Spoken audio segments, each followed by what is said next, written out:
40 years is a long time to carry something. Long enough, most people would assume, for any secret to quietly dissolve.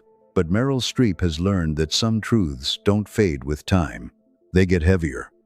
For nearly half a century, the most admired actress in the history of Hollywood kept her private life sealed behind a wall of controlled elegance. She gave the world performances. She gave interviews. She gave very little else. People called her the Ice Queen, and she wore that label without complaint. But at 76, something shifted.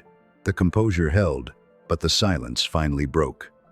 She's been talking, and what she's saying has surprised people. Not because it's scandalous, but because it's real.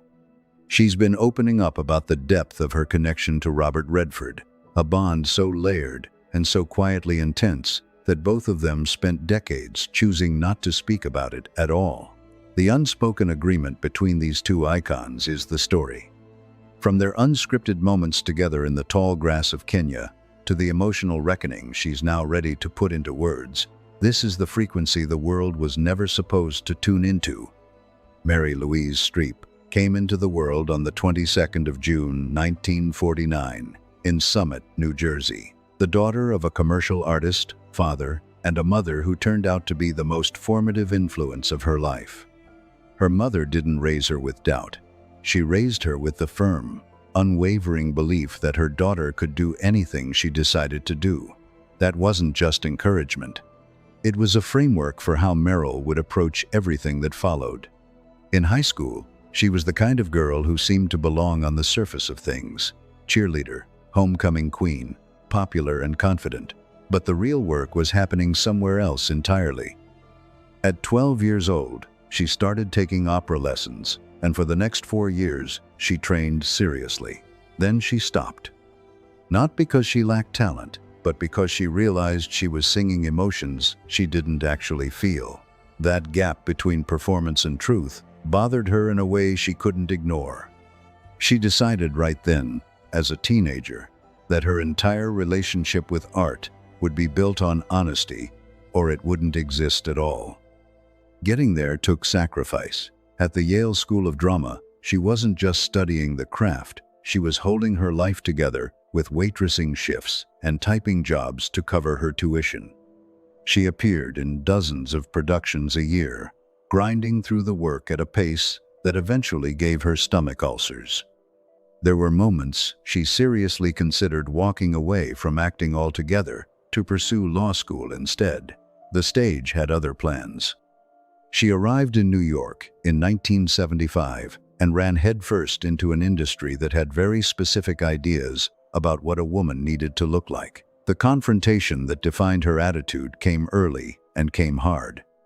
During an audition for the 1976 film King Kong, the powerful Italian producer Dino De Laurentiis turned to his son and said, in Italian, "This is so ugly. Why did you bring me this?" He didn't know she spoke the language. She did, fluently. She turned to him and replied, in his own tongue, "I'm sorry I'm not as beautiful as I should be, but this is what you get." She walked out of that room with something more valuable than the part.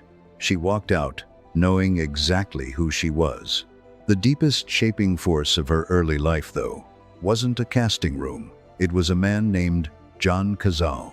They met in 1976 while working on a stage production of Measure for Measure, and from that point forward they were inseparable. Cazale was already one of the most respected actors of his generation, known for his work in the Godfather films and Dog Day Afternoon. What the public didn't know was that he was also gravely ill. When Cazale was diagnosed with terminal lung cancer, Streep didn't step back, she stepped closer. She deliberately took a supporting role in The Deer Hunter, a film she might otherwise have approached very differently, specifically because it gave her access to him. She could stay near him. She could be present through the filming while his health deteriorated, and when the cameras stopped rolling, she nursed him through the final chapter of his illness with a devotion that people who witnessed it never forgot. Money was a brutal reality during those months. Medical bills accumulated at a pace that forced her to make purely financial decisions about her career. She accepted a role in the television miniseries Holocaust, Not for the artistic challenge, but because it paid enough to help cover his care. She won an Emmy for that performance. It meant nothing to her. John Cazale died in March of 1978. She was 28 years old, and she had already lived through the kind of loss most people never fully recover from. By 1979, the industry recognized her as something close to technically flawless, a performer with a command of craft that her peers openly admired and occasionally found intimidating. But admiration didn't mean she was treated with respect on set. Her experience filming Kramer vs. Kramer made that clear. Her co-star Dustin Hoffman had a reputation for pushing boundaries in the name of authenticity, but what he did to Streep crossed a line. During the production, Hoffman reportedly despised working with her. And in one incident that has been discussed and disputed in the years since, he slapped her without warning before a scene, reportedly to provoke a genuine emotional response. What happened next says everything about the woman she had already become. Streep didn't fold under pressure. She pushed back hard, demanding the script be torn apart and rebuilt. The evil wife the writers had handed her felt hollow, and she refused to play a woman without a genuine reason for her choices. That insistence paid off. She walked away with her first Academy Award for that performance, and in what became one of Hollywood's most telling little moments, she left the gold statue sitting on the back of a toilet in the ladies' room after her speech. Not out of carelessness, out of perspective. By the time the 1980s arrived, the industry had stopped thinking of her as simply a gifted mimic. Something larger was happening. Newsweek put her face on the cover and printed a bold declaration across it. A star for the 80s. Critics started reaching for unusual language to describe what she was doing on screen. They wrote about a primal unease she carried just beneath the surface, a current of danger that made ordinary human behavior look like a disguise. She wasn't playing parts, she was transmitting something. Her first serious test of that decade came with The French Lieutenant's Woman in 1981. The role asked her to hold two performances inside one body, a Victorian woman adrift in tragedy, and a modern actress fully aware of the fiction she's performing. She layered on a British accent so convincing that people who actually lived there did a double take. And yet, for all the praise that followed, she remained disarmingly self-aware. Looking at her own reflection during that period, she admitted openly, "I couldn't help wishing that I were more beautiful."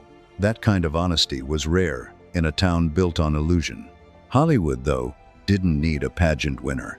It needed someone who could disappear completely into whoever a story required. And that's exactly what Streep delivered. The absolute peak of her technical abilities in that era arrived with Sophie's Choice in 1982. To inhabit a survivor of Auschwitz with any real credibility, Meryl learned Polish and German. She studied the history, absorbed the trauma, and rebuilt the character from the bones outward. But all of that preparation was quietly secondary to one single scene. The choice scene, where Sophie is forced to decide which of her two children will live and which will be taken away forever, was filmed exactly once, one take. Meryl refused to go back. She said the pain she had to access was too exhausting, too real, to pull back up on command a second time. Roger Ebert, who had seen nearly everything by that point, called it the most unaffected and natural performance he could imagine.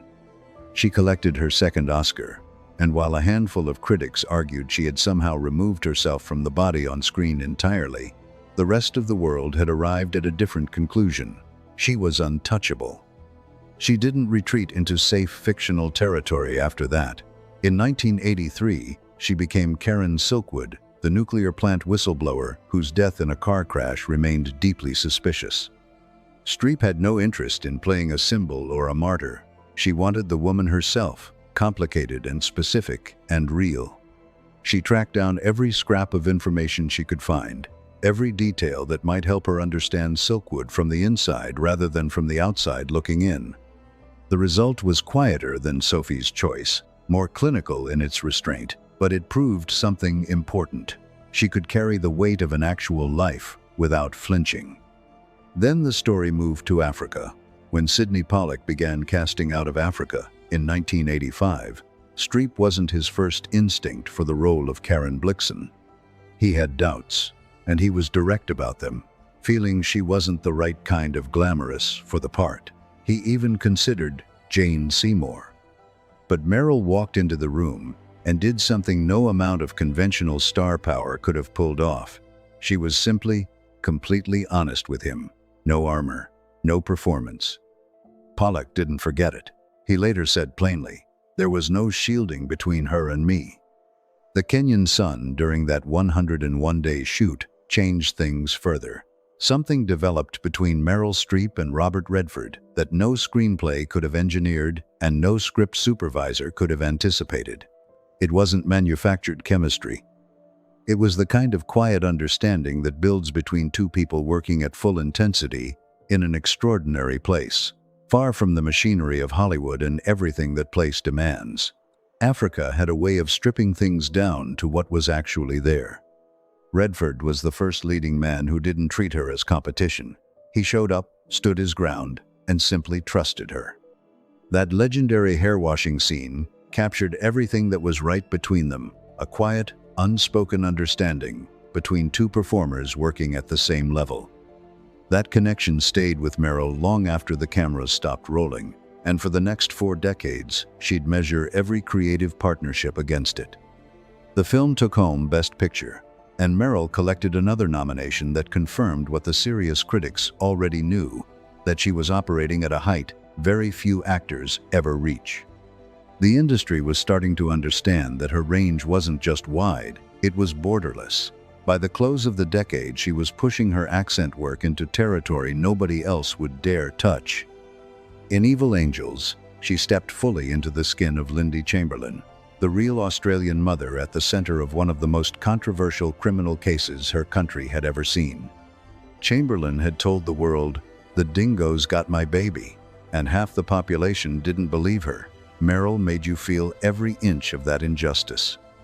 She walked away with awards from Cannes to New York, proving she could move between Italian, Spanish, and Australian as naturally as swapping out a coat. Then the early 1990s hit, and they hit hard. Hollywood has always kept a quiet ledger on women, ticking down the years like a clock nobody's allowed to mention out loud.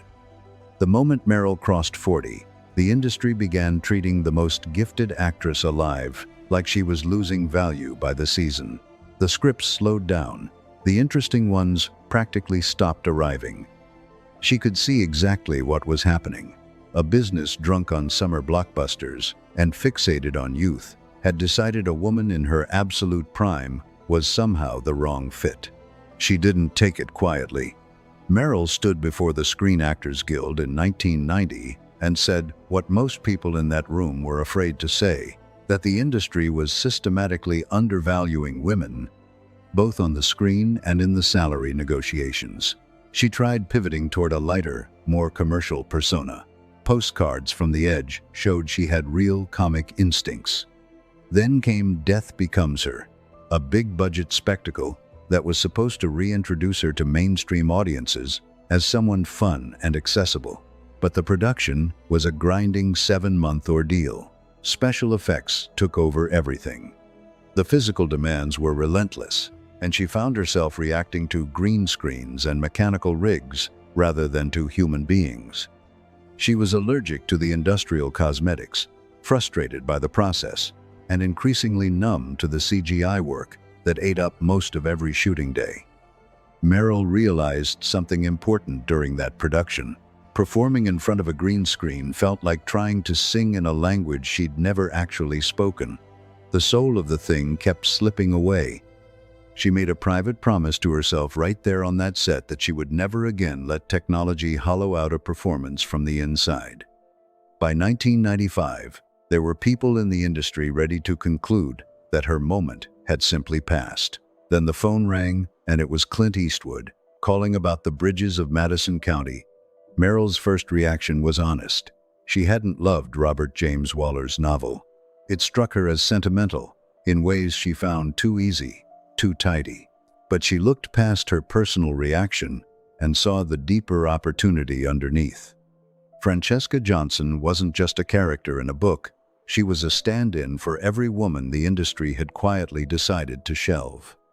Playing her was a chance to say something real about longing, about roads not taken, about the private interior life of women who get edited out of the conversation once they hit a certain age. Meryl gained weight for the role, chasing the kind of full, grounded physical presence she associated with Sophia Loren. She turned what could have been a pretty but forgettable romantic film into something genuinely elegiac. The movie earned $70 million and put a hard stop to the obituaries people had been quietly drafting. It also reopened a conversation about what mature female performances could actually deliver at the box office when given the chance. She didn't slow down after that. Instead, she spent the back half of the decade methodically pulling away from technical showmanship and moving towards something raw and more instinctive. In One True Thing, she played a woman dying of cancer with a plainness and an emotional honesty that caught critics completely off guard. The people who had spent years calling her cold, calculated, or overly technical had very little to say. The performance shut the argument down before it could start. She wasn't hitting marks and hoping for the best. She was operating on pure instinct, riding waves of inspiration that most actors spend entire careers chasing. By 1999, she'd reclaimed her place at the top of the conversation. Streep played Roberta Guaspari in Music of the Heart, a music drama that demanded she not just act the role but physically inhabit it, learning the violin to a degree that convinced audiences she'd been playing her whole life. The performance earned her nominations for an Academy Award, a Golden Globe, and a Screen Actors Guild Award. Then the new millennium arrived, and Meryl Streep did the one thing Hollywood's gatekeepers consider unforgivable in a woman past 50. She got bigger. She kicked off the 2000s by returning to the stage in The Seagull, then took on 4 separate roles in Angels in America, the 6-hour theatrical epic that left audiences and critics equally stunned. She was winning Emmys and Golden Globes the way other people clear their email, with calm efficiency and zero fuss. But the real detonation happened in 2006. Meryl stepped into the designer heels of Miranda Priestly and The Devil Wears Prada, and she effectively hijacked the entire cultural conversation. This wasn't a villain in the conventional sense. It was something colder and more precise. She turned a demanding fashion editor into a chilling, imperious portrait of institutional power, a woman so controlled and so certain of her own authority that every corporate executive in America suddenly looked a little less intimidating by comparison. The performance was her biggest commercial success to date. It earned her a record-setting 14th Oscar nomination, a number so staggering it had become its own ongoing story within the industry. She wasn't just a technical marvel at this point. She was a pop culture force, someone who could sell tickets as fast as she could change accents. The character of Miranda Priestly didn't just live on screen. It lived in offices, in fashion houses, in the way people talked about ambition and control for years afterward. In 2007, she crossed paths with Robert Redford once more, starring alongside him in Lions for Lambs. The critics were lukewarm on the film overall, but for Meryl, it was something more personal, a return to the quiet frequency the two of them had forged on the plains of Kenya 20 years earlier in Out of Africa. Where some reviewers called Redford's work forced, they described Meryl as natural, unforced, and quietly powerful. The same words kept following her, not because critics were running out of vocabulary, but because those words kept being accurate. Then came the ABBA songs. In 2008, Meryl traded the designer suits and cold authority of Miranda Priestly for denim overalls and a Greek peer in Mamma Mia. The critical establishment was genuinely stunned. Here was the woman who had mastered Polish trauma in Sophie's Choice, nuclear whistleblowing in Silkwood, and operatic grief in Kramer Versus. Kramer, now belting out pop hits with a raw, unguarded joy that had no business being that infectious. The audience didn't care what the critics thought. They showed up in enormous numbers, and the film pulled in over $600 million worldwide. One critic put it plainly, The greatest actor in American movies has finally become a movie star. It was a line that captured something real. Meryl hadn't sacrificed depth for commercial appeal. She'd simply shown that the two were never mutually exclusive to begin with. She followed that sunlit joy with something almost violently opposite. In Doubt, she played Sister Aloysius with a rigidity so complete, a pallor so unsettling, that critics called her the scariest nun ever committed to film. It was the kind of performance that lingers, the kind that makes you feel slightly cold, even remembering it. The range she was demonstrating across just those two back-to-back roles was something film schools would eventually build entire courses around. By 2011, she took on what many considered the most daunting assignment of her career up to that point. She would play Margaret Thatcher in The Iron Lady. Meryl approached it with the obsessive rigor that had defined her from the beginning.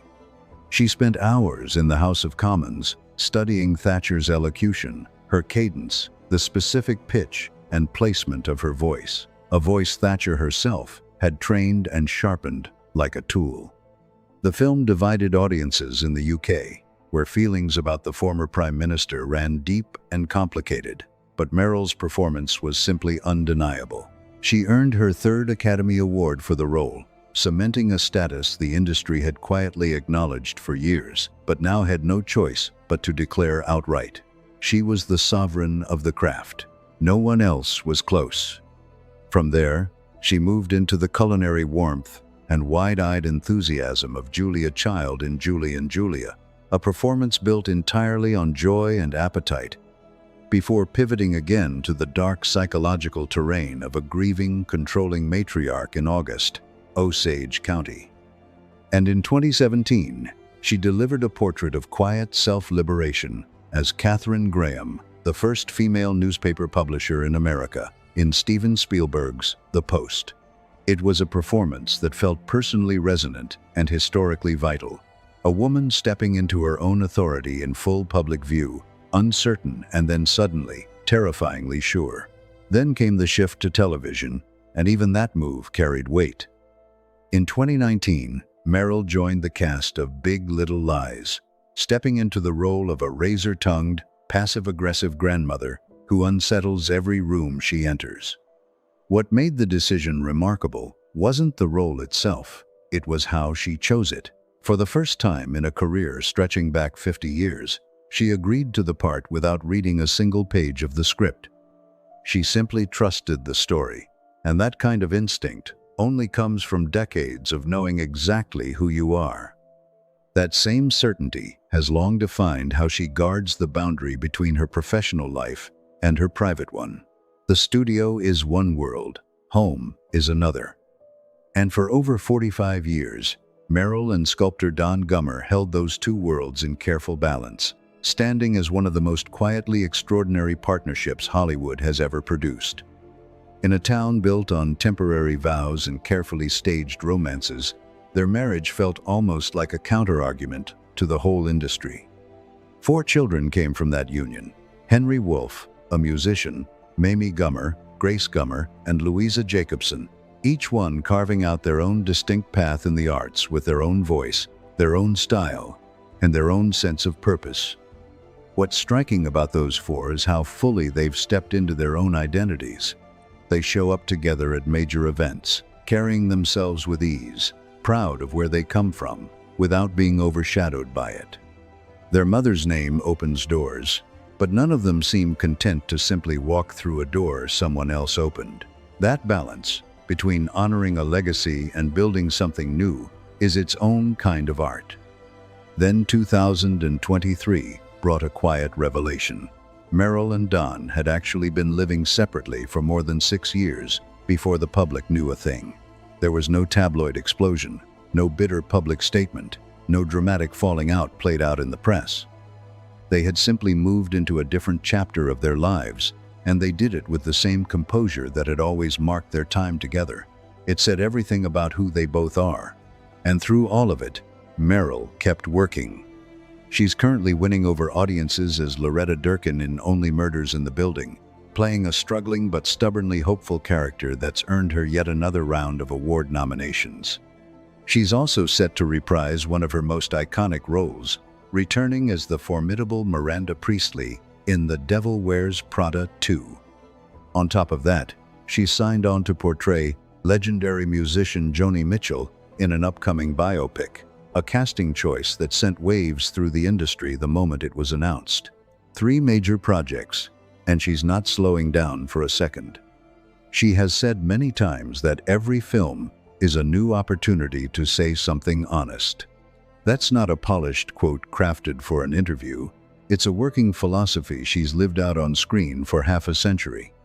By 2026, the name Meryl Streep no longer functions simply as a credit on a movie poster. It has become a standard, a reference point, a benchmark for what human performance can actually be when it's pushed to its absolute limit. No other artist in the history of the medium has climbed quite this high, or made the climb look quite so purposeful. The numbers alone are staggering. 21 Academy Award nominations, 32 Golden Globe nods. Those aren't just records, they're figures that sound more like mythology than biography. The Presidential Medal of Freedom, the AFI Life Achievement Award, and a shelf crowded with nearly every honor a country can offer to one of its artists. President Obama once said that she represents the full range of human experience, and when you look back at the characters she's brought to life across 50 years, it's nearly impossible to argue with that.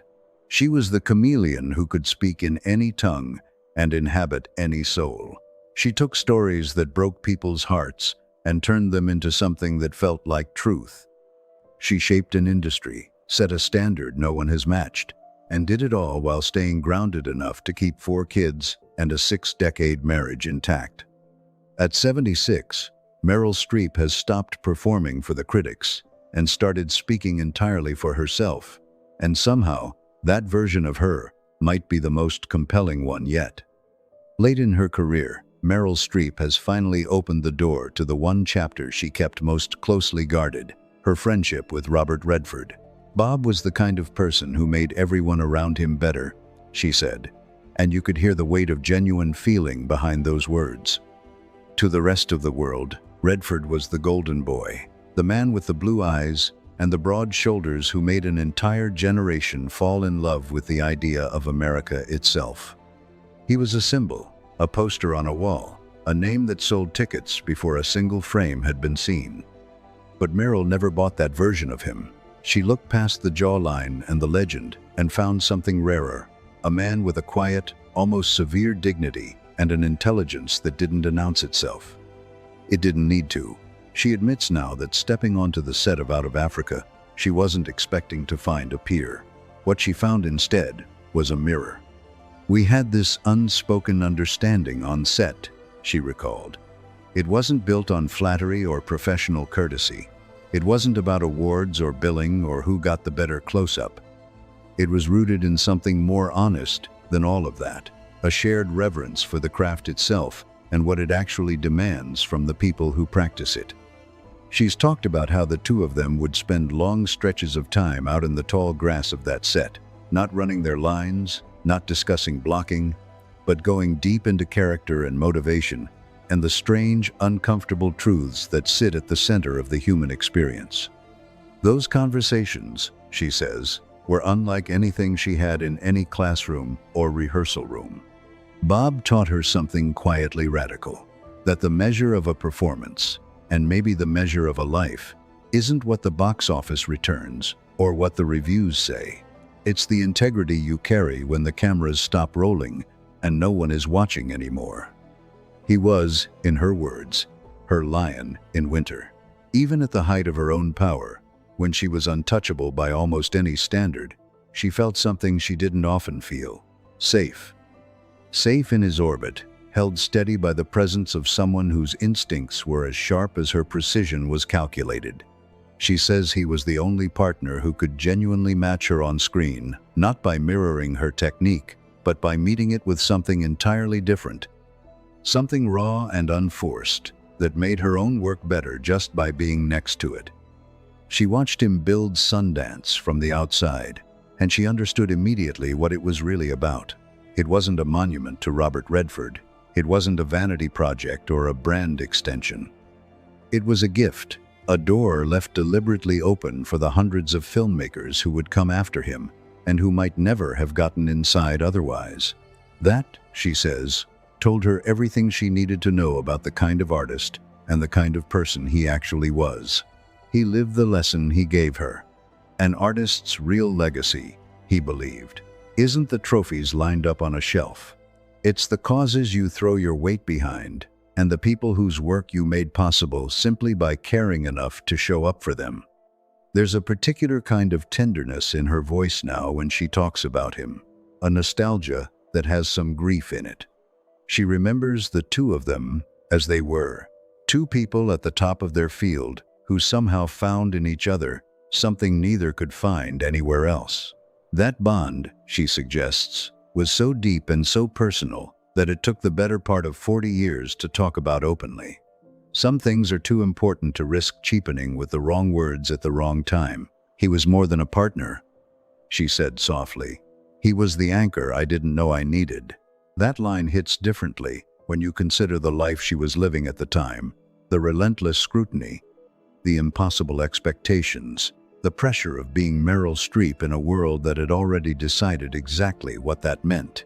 In that context, finding someone who asked nothing of the performance and everything of the person was not a small thing. It was everything.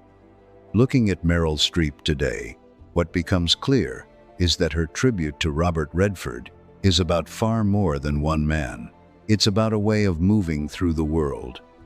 She's describing a standard, a template for how to hold your success without letting it hollow you out, how to stay genuinely curious about other people, how to give more than you take without keeping score. She's telling us, through him, what greatness actually looks like when it isn't performing. Robert Redford gave everything he had to his work, to his art, to the community of people who came after him, and to the friendships that mattered most. Meryl has finally given him what he deserves in return. Not a formal tribute, not a polished speech, but the honest, unguarded truth of what he meant to her. He wasn't just a legend of the screen. He was a legend of character, and that is the harder thing to be. If this look at the bond between two of Hollywood's most extraordinary figures meant something to you, hit the like button and subscribe so you never miss an episode. We're going to keep pulling back the curtain on the real stories behind the golden era, the friendships, the sacrifices, the private moments that shape the icons we still celebrate today. See you in the next one.